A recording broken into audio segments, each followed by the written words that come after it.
शहर के कॉलेज में पढ़ने वाला अमित छुट्टियों में अपने गांव आया तो उसकी माँ बोली, मेरी सहेली चंदा आई थी। वो और उसकी बेटी रंभा तुझे बहुत याद कर रही थी।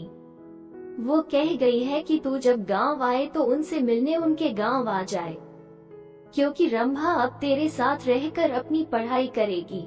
ये सुनकर दूसरे दिन ही अमित अपनी माँ की सहेली चंदा से मिलने उनके गांव चला गया था।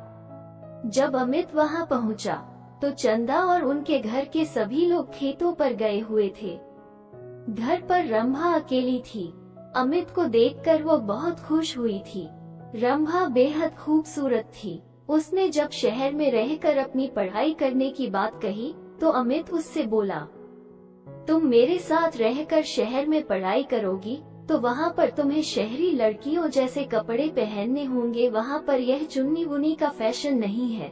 कहकर अमित ने उसकी चुन्नी हटाई तो उसके हाथ रंभा के सुडौल उभारों से टकरा गए। उसकी छुअन से अमित के बदन में बिजली के कट जैसा झटका लगा था। ऐसा ही झटका रंभा ने भी महसूस किया था।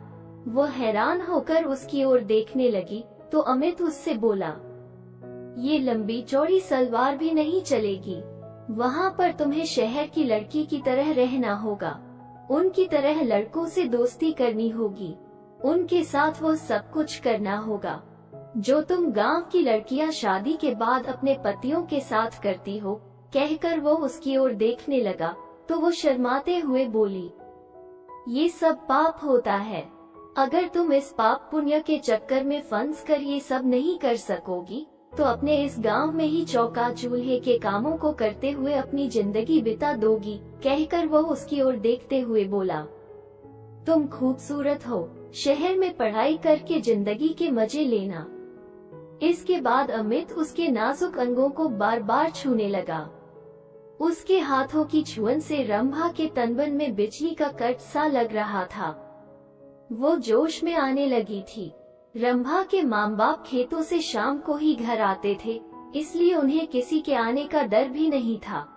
ये सोचकर रंभा धीरे से उससे बोली, चलो अंदर पीछे वाले कमरे में चलते हैं। ये सुनकर अमित उसे अपनी बाहों में उठाकर पीछे वाले कमरे में ले गया। कुछ ही देर में उन दोनों ने वो सब कर लिया जो नहीं करना चाहिए था। जब उन दोनों का मन भर गया तो रंभा ने उसे देशी घी का गर्मागर्म हलवा बनाकर खिलाया। हलवा खाने के बाद अमित आराम करने के लिए सोने लगा। उसे सोते हुए देखकर फिर रंभा का दिल उसके साथ सोने के लिए मचल उठा।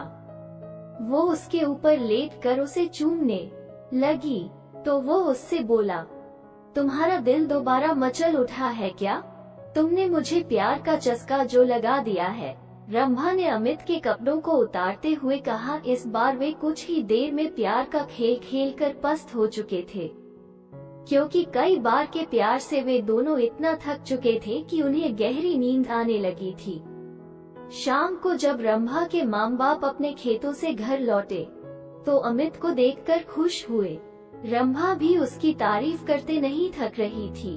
वो अपने माँ बाप से बोली, अब मैं अमित के साथ रहकर ही शहर में अपनी पढ़ाई पूरी करूंगी। ये सुनकर उसके पिताजी बोले, तुम कल ही इसके साथ शहर चली जाओ, वहाँ पर खूब दिल लगाकर पढ़ाई करो। जब तुम कुछ पढ़ लिख जाओगी तो तुम्हें कोई अच्छी सी नौकरी मिल जाएगी, तुम्हारी जिंदगी बन जाएगी। फिर किसी अच्छे घर में इसकी शादी कर देंगे। आजकल अच्छे घरों के लड़के पढ़ी लिखी बहू चाहते हैं। रंभा की माँ ने कहा तो अमित बोला, मैं दिन रात इसे पढ़ाकर इतना ज्यादा होशियार बना दूंगा कि फिर यह अच्छे पढ़े लिखों पर भारी पड़ जाएगी। रंभा की माँ ने अमित के लिए खाने को अच्छे पकवान बनाए। खाना खाने के बाद बातें करते हुए उन्हें जब रात के 10 बज गए तब उसके सोने का इंतजाम उन्होंने ऊपर के कमरे में कर दिया। जब अमित सोने के लिए कमरे में जाने लगा तो चंदा रंभा से बोली, कमरे में 2 पलंग हैं, तुम भी वहीं सो जाना। वहाँ पर अमित से बातें करके शहर के रहन सहन और अपनी पढ़ाई लिखाई के बारे में अच्छी तरह पूछ लेना। ये सुनकर रंभा मुस्कुराते हुए बोली, जब से अमित घर पर आया है तब से मैं उससे खूब जानकारी ले चुकी हूँ। पहले मैं एकदम अनाड़ी थी, लेकिन अब मुझे इतना होशियार कर दिया है कि मैं अब सब कुछ जान चुकी हूँ कि असली जिंदगी क्या होती है। ये सुनकर चंदा खुशी से मुस्कुरा उठी। वे दोनों ऊपर वाले कमरे में सोने चले गए थे। कमरे में जाते ही वे दोनों एक दूसरे पर टूट पड़े। शहर में आकर अमित ने रंभा के लिए नए नए फैशन के कपड़े खरीद दिए, जिन्हें पहनकर वो एकदम फिल्म हीरोइन जैसी फैशनेबल हो गई थी। अमित ने एक कॉलेज में उसका एडमिशन भी करा दिया था। जब उनके कॉलेज खुले तो अमित ने अपने कई अमीर दोस्तों से उसकी दोस्ती करा दी, तो रंभा ने भी अपनी कई सहेलियों से अमित की दोस्ती करा दी। गांव की सीधी सादी रंभा शहर की जिंदगी में ऐसी रम गई थी कि दिन में अपनी पढ़ाई और रात में अमित और उसके दोस्तों के साथ खूब मौज मस्ती करती थी। जब रंभा शहर से दूसरी लड़कियों की तरह बनसंवर कर अपने गांव जाती, तब सभी लोग उसे देखकर हैरान रह जाते थे। उसे देखकर उसकी दूसरी सहेलियां भी अपने माँ बाप से उसकी तरह शहर में पढ़ने की जिद करके शहर में ही पढ़ने लगी थी। अब अमित उसकी गांव की सहेलियों के साथ भी मौज मस्ती करने लगा था। उसने रंभा की तरह उनको भी प्यार का चस्का जो लगा दिया था।